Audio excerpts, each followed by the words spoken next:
welcome to my channel. Today we will discuss the stability of the submerged body. Means this stability, how the stability of the submerged body is decided. So stability of submerged body is decided by taking or by knowing the location of the center of buoyancy. That means stability of submerged body is dependent on the location of center of buoyancy. Means if center of buoyancy lies above the center of gravity, then we get a different stability. If center of buoyancy lies below the center of gravity, then we get a different stability.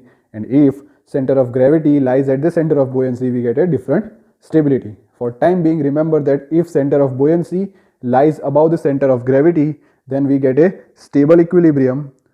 When center of buoyancy lies below the center of gravity, then we get an unstable equilibrium.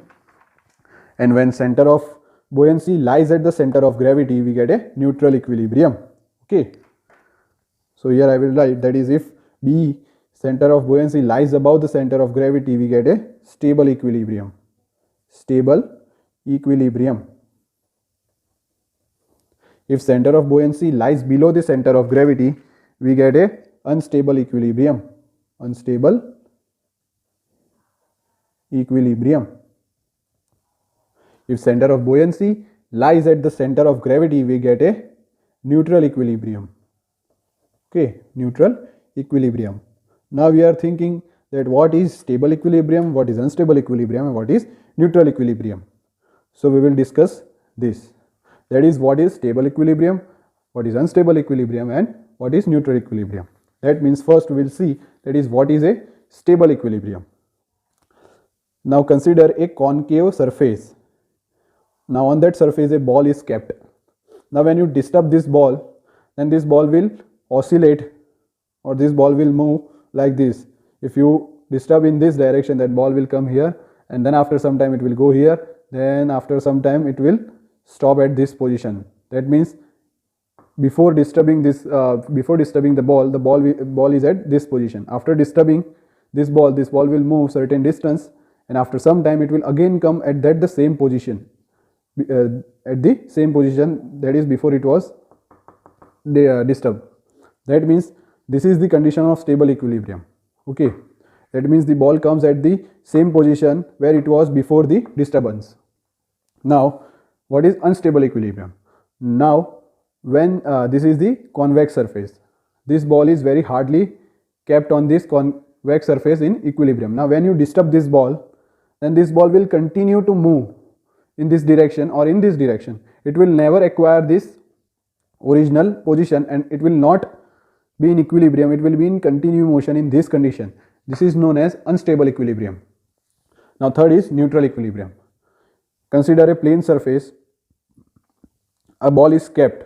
When you disturb the ball will travel some distance and will stop at the other position and will be in equilibrium at the other position. Means in neutral equilibrium, the ball will travel certain distance and stops and will be in the equilibrium at the new position. In neutral equilibrium, yes, it will not go backwards to its original position where it was before disturbance. It will acquire a different position and will be at equilibrium at that new position also. Okay, so this is called as neutral equilibrium. Okay, so now case 1. If B, that is center of buoyancy, lies below the center of gravity. If B, that is center of buoyancy, lies below the center of gravity, means consider a figure. Okay, in this figure B lies below the center of gravity. Now when we apply the external movement in clockwise direction, okay, now consider this as a body. First it was in this way, and here it is the center of buoyancy, and above which it is the center of gravity. Now when we apply the external movement in the clockwise direction, the body will tilt like this, tilt like this. So due to that, the center of buoyancy and the weight, the buoyant force acting on the center of buoyancy will be in the upward direction, and the weight which is acting on the center of gravity will be in downward direction. Now the magnitude of both FB and W are same, and they are in the opposite direction. So as these two forces are same in magnitude but opposite in direction, they will produce a couple. Okay, so this couple will contribute to the external movement, means this couple will be in this direction, okay, and you had apply external movement also in this direction, so it will contribute this couple and this body will goes on moving like this, so it will be in unstable equilibrium. Case 2, if B lies above G, if B lies above G. So again consider a body in which it is submerged in the liquid and center of buoyancy lies above the center of gravity. When you apply the external movement, then the body will tilt like this, okay. So consider this as a body before applying the external movement, and when you apply the external movement, this buoyant force will act in upward direction in at the B, and the weight of the body will act at center of gravity, okay. So this FB and W are same in magnitude but opposite in direction, will produce a couple. So this couple will be in this direction because B is above G and FB is acting upwards, and on G W weight is acting on downwards. So we got a couple in this direction, and you had applied the external movement in this direction. So this body will be in the restoring couple, will produce a restoring couple to come in this position, that is it was before applying external movement. So this condition is called as stable equilibrium. That is, if B lies above G, then we get a stable equilibrium, okay. Now case 3, that is, if B lies at G. In this condition, when you tilt or apply external movement, the body will stay at that position in equilibrium. It will not move in the original position, or it will not move in this direction also. It will stay at that position.